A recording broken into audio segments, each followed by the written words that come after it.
বিসমিল্লাহির রহমানির রহিম। প্রিয় দর্শক শ্রোতা, সকলকে সালাম জানাচ্ছি। সালামুন আলাইকুম। ভিডিও দেখছেন কিয়ম কোরআনিক মেসেজ ইউটিউব চ্যানেল। আজকের ভিডিও থেকে আপনাদের স্বাগত, শুভেচ্ছা জানাচ্ছি।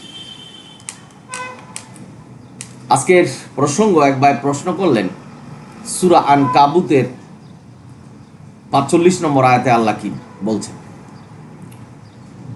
বিসমিল্লাহির রহমানির রহিম। আলহামদুলিল্লাহ, সালামুন আলা ইবাদিহিল্লাযিনা আসতাফা। আল্লাহ এখানে নবীকে বলছেন, নবীকে সম্মান করে, যে আপনার প্রতি যাহা প্রত্যাদিষ্ট হয়েছে তা পাঠ করুন, নামাজ কায়েম করুন। নিশ্চয়ই এই নামাজ অশ্লীল এবং মন্দ কাজ থেকে বিরত রাখবে। আর আল্লাহর স্মরণই সর্বশ্রেষ্ঠ। আমরা যা করি আল্লাহ সর্বকিছুই জ্ঞাত, জানেন। এটা হলো অর্থ। এবার আসুন, যে আল্লাহ বলছেন তোমার প্রতি প্রত্যাদিষ্ট, অর্থাৎ যা নাজিল করা হয়েছে, যা ওহী করা হয়েছে, তার যে সমষ্টি তোমার ব্রেনে যে আমি রেখেছি, এই ওহী, সেটা যে তোমরা লিপিবদ্ধ করেছো, এই যে কিতাব, এই কিতাব থেকেই পাঠ। অর্থাৎ ওহীর সমষ্টি হলো কোরআন, এই কোরআন থেকে পাঠ করা। এবার আসুন, পাঠ করা কিন্তু ব্যাপক। আপনাকে একটা পত্রিকা দেওয়া হলো, যদি বলে যে পাঠ করো, আপনি কি মুখস্থ বলে যাবেন? না এটাকে মুখস্থ করবেন, না সুর দিয়ে পত্রিকা পড়বেন? না ভাই, পত্রিকা পাঠ করা মানে কি? আল্লাহ যে বলছেন কোরআন থেকে পাঠ করো, অর্থাৎ আমি কি সুসংবাদ তোমাদের জন্য দিয়েছি, কোনটা করতে বলেছি এবং কোনটা নিষেধ করেছি, এই জিনিসগুলি পুঙ্খানুপুঙ্খানুভাবে মনে রাখো। এটা হলো পাঠ করা। পত্রিকা পাঠ মানে আপনি পত্রিকায় কি সংবাদ আছে সেটা আপনি জানা। কোরআন ও আল্লাহর সুসংবাদ, আল্লাহর পত্রিকা আমাদের জন্য মঙ্গল, কল্যাণ এবং রহমত। এটাকে পাঠ করে জানতে হবে। এই শুধু কোরআনটাকেই পাঠ করতে হবে।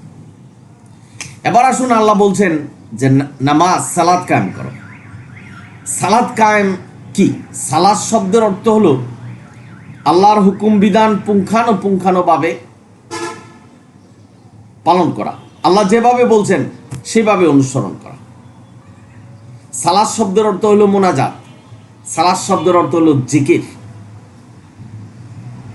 এখন আল্লাহ বলছেন যে সালাত কায়েম করো, অর্থাৎ আপনি মসজিদে গিয়ে মুখস্থ বিদ্যায় সালাত পড়ে চলে আসলেন। আল্লাহর কাছে কি বললেন আপনি কিছু জানেন না। আপনি কিন্তু বলে আসলেন ইয়াকানা বুধু ইয়াকানাস্তা, তাই অর্থাৎ আল্লাহ তোমারই আবাদত করি, তোমারই কাছে সাহায্য চাই। কিন্তু আপনি কি করলেন? নামাজ পড়ে এসে অসাধু ব্যবসা করলেন, মানুষ ঠকানো ব্যবসা করলেন, সুদ ঘুষ খেলেন, অন্যের অধিকার হরণ করলেন, যাকে চাকরি দেওয়ার কথা তাকে দিচ্ছেন না, অন্যজনকে দিচ্ছেন টাকার বিনিময়ে, খুন, রাজহানি, দর্শন, এগুলি করলেন। তাহলে আপনার ভিতরে সালাত নেই, অর্থাৎ আল্লাহর হুকুম বিধান নেই। এখানে সুস্পষ্ট আল্লাহ বলছেন যে সালাত অশ্লীল এবং মন্দ কাজ থেকে দূরে রাখবে। আপনাদের মনে প্রশ্ন, যে অনেক মানুষ নামাজ পড়ছেন, কিন্তু এসে নামাজ পড়ছেন আবার অন্যের সম্পত্তি দখল করছেন, নামাজ পড়ছেন অসাধু ব্যবসা করছেন, নামাজ পড়ছেন অনেকে আবার নেশা করছেন, নামাজ, রোজা, হজ, যাকাত সবই কিছু করছেন, মানুষকে অত্যাচার করছেন, শক্তি আছে অপব্যবহার করছেন শক্তি। তো কই, নামাজ তো মন্দ কাজ থেকে দূরে রাখে না, কারণ আমাদের নামাজই হচ্ছে না। সালাত শব্দের অর্থ হলো যে কোরআনের প্রতিটা বিধান ছায়ার মতো অনুসরণ করা, সেটা আপনার ভিতরে নেই। আমরা অনেকেই বুঝে থাকি যে সালাত কায়েম করা মানে কি, 10 বছর হলে যদি নামাজে না যায় তাকে পিটিয়ে নামাজে আনা, যারা নামাজ পড়ে না তাদের দোকানপাট বন্ধ করে দাও, জোর করে নামাজে আনো।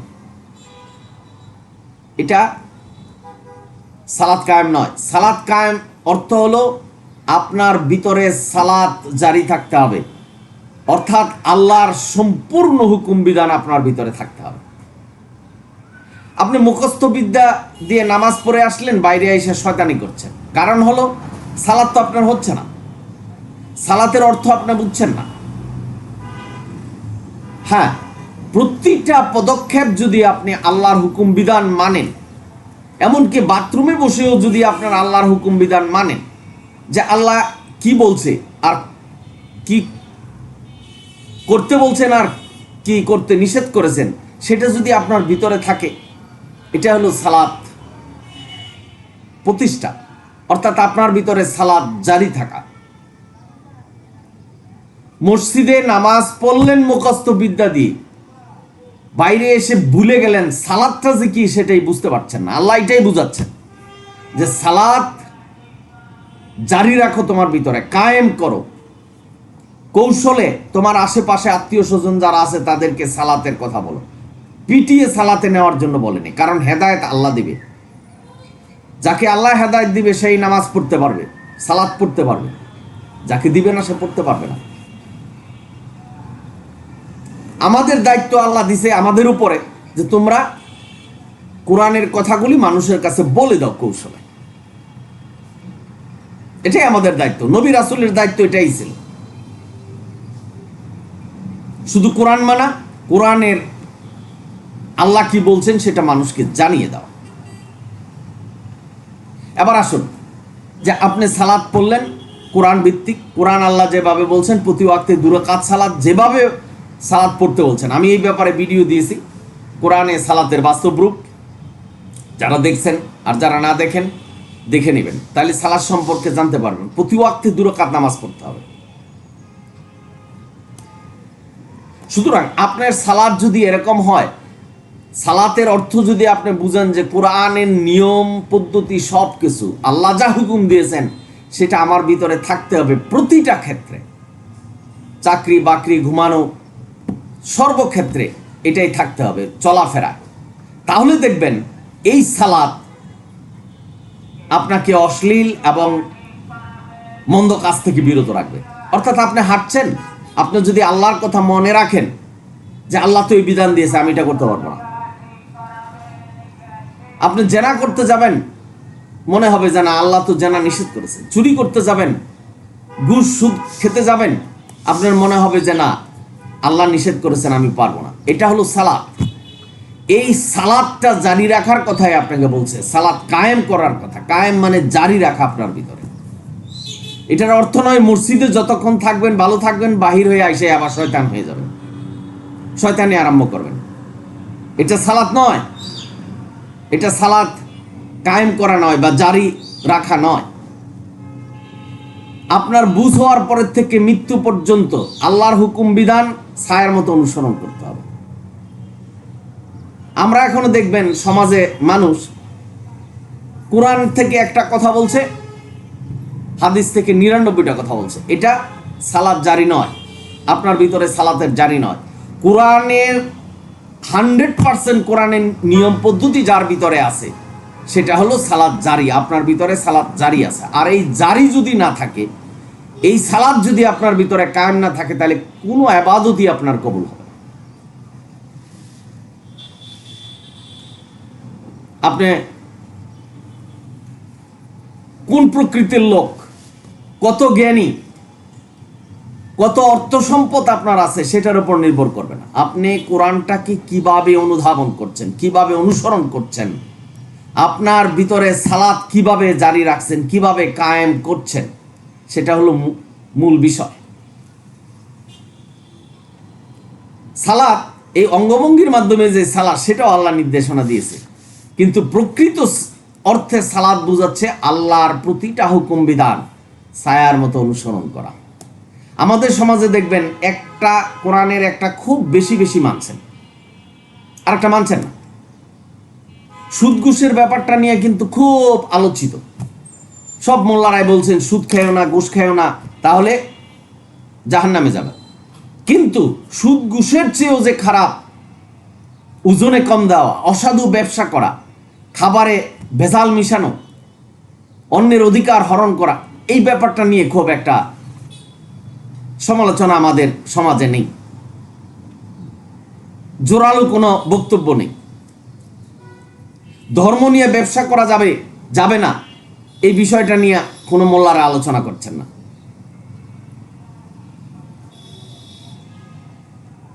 আল্লাহর দেওয়া বিধান এটা মানুষের কাছে প্রচার করে যে আমরা অর্থ সম্পদ নিতে পারবো না, অর্থাৎ আল্লাহর বিধান যে আমরা বিক্রি করতে পারবো না, এই ব্যাপার নিয়ে কোনো আলোচনা নেই। সুদ ঘুষ নিয়ে আছে।